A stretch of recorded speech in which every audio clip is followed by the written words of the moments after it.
Alrighty, also, we finally have a high quality version of this cover, the cover of volume 26 of JJK, featuring none other than Gojo. Now, there's mixed reviews out there. A lot of people aren't happy with how Gege drew Gojo here.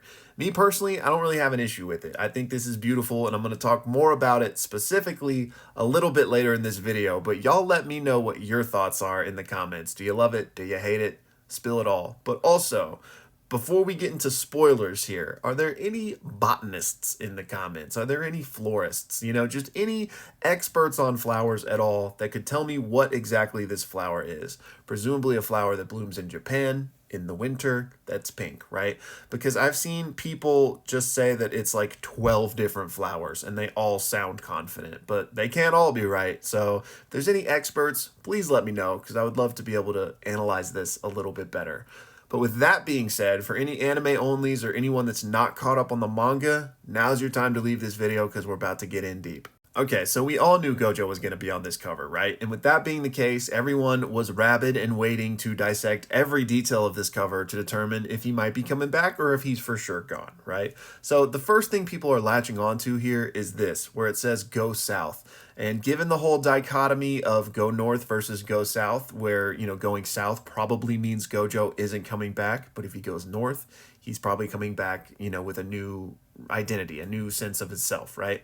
And since this says go south, everyone's like, okay, well, he's gone. But that is just not the case at all. This is the name of the chapter, the final one of this volume. This is the way they always do these naming conventions. So this literally means nothing.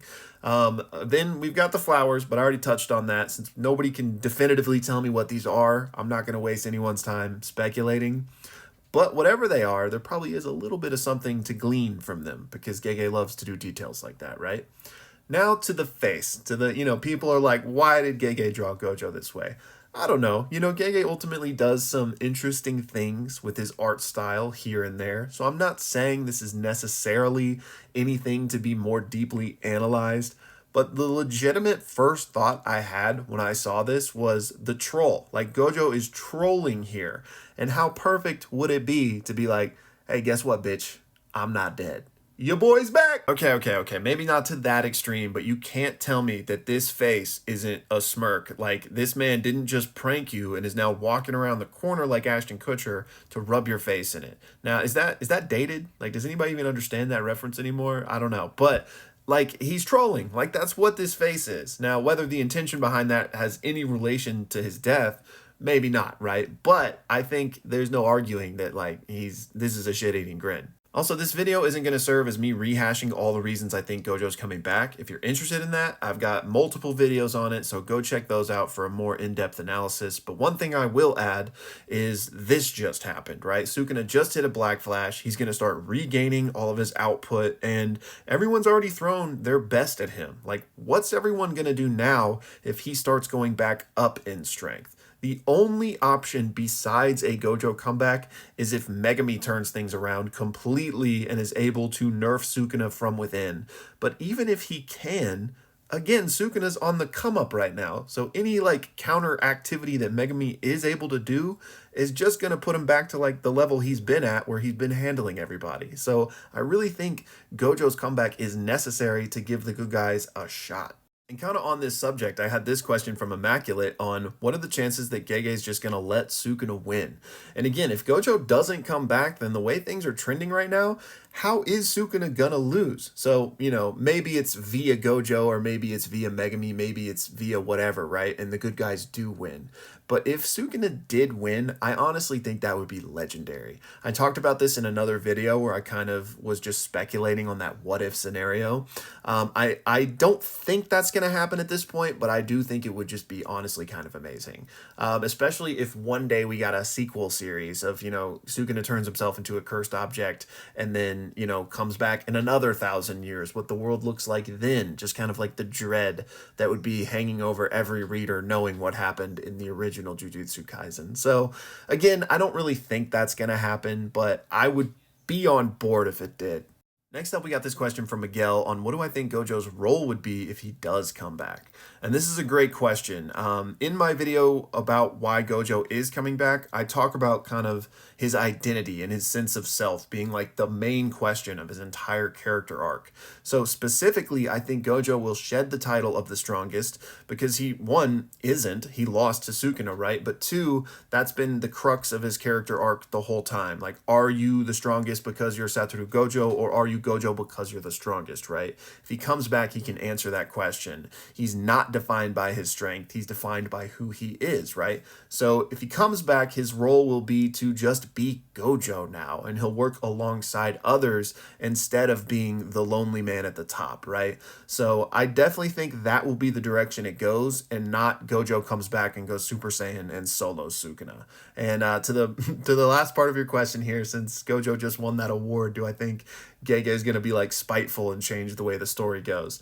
No, I mean, that's definitely a meme that, Gojo wins the popularity contest and Gege hates Gojo, but no, I don't think Gege would change any part of his narrative arc based on something like that.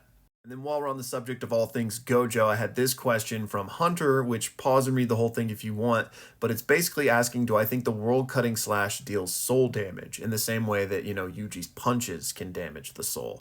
And I think Sukuna is absolutely capable of targeting the soul in the same way Yuji can, because we know Yuji can do that thanks to sharing a body with Sukuna, so Sukuna should get that same benefit, right? However, it's never been clear exactly how Yuji's soul damage works, because Yuji's punches can seemingly be healed from even without soul RCT. So it's hard to explicitly define like what kind of soul damage Sukuna might be doing. Up through this point in the story, that's never been mentioned. However, that's not to say that Sukuna can't or isn't doing soul damage of some form. But all that being said, I would think the world-cutting slash is the least likely to do soul damage due to the way it targets existence itself. If you've seen my video explaining that slash, I kind of compare it to an higher dimensional strike. So in that way, I would think it's just kind of cutting through existence and less so like specifically targeting something like the soul, if that makes sense. So for my money, no. And finally, we got this question from Sharon G, who basically asks, why didn't Sukuna go for the head? And I do believe that this is one of the reasons Gojo is likely going to come back, because his head is still intact. So why would Sukuna even leave that window open, right? And if Gojo does come back, a lot of people are going to be screaming plot armor, and there's really nothing we can do about that. But I think that just in the heat of the moment, Sukuna just went for the attack as soon as he could, because, I mean, let's be honest, he was looking rough. He was in a bad place. If he hadn't gotten that adaptation from Maharaga right then, he probably was going to lose, right? So I think it was a matter of he figured out how to do this and just sent it immediately. He wasn't just sitting there like twirling his villain mustache at his own leisure, deciding exactly how he was going to take out Gojo. No, he took the first opening that he got. And then immediately then he like is giving his praise to Gojo, like his honorable, like you did good, kid. I'll never forget you for the rest of my life. And so for all we know, after that final acknowledgement, maybe Sukuna was about to just eviscerate Gojo's head, but he didn't get the chance because immediately Kashimo jumps in, and we know that Ui Ui teleported Gojo out probably at that same time. So I think had things gone a little differently, I bet Sukuna would have just went that extra mile and took care of the head. But in his mind, it probably was over, and then he just never got the chance because Gojo was teleported out. So that's my 2 cents. And actually, while we're on the subject, I've got this question from Michael on, do I think Maki should have gone for the head? And yes, absolutely. So speaking of plot armor, if Gojo does come back, Sukuna had the same plot armor, because Maki even knew that Sukuna could live without his heart because of what happened with Yuji that Megami told her about at the juvenile detention center, right? So everyone should have known that a simple heart strike wasn't going to be enough to get the job done. So why she went for the heart instead of the head? Great question. I think the simplest answer there is narrative, but, maybe we'll get some explanation, but I doubt it. All right, y'all, that's going to do it for this one. It was another long one, and I really appreciate y'all rocking with me on these longer videos. It really means a lot. And also, again, special shout out to everybody that asked a question and sent in some support. I really appreciate y'all, and I will see you in the next one.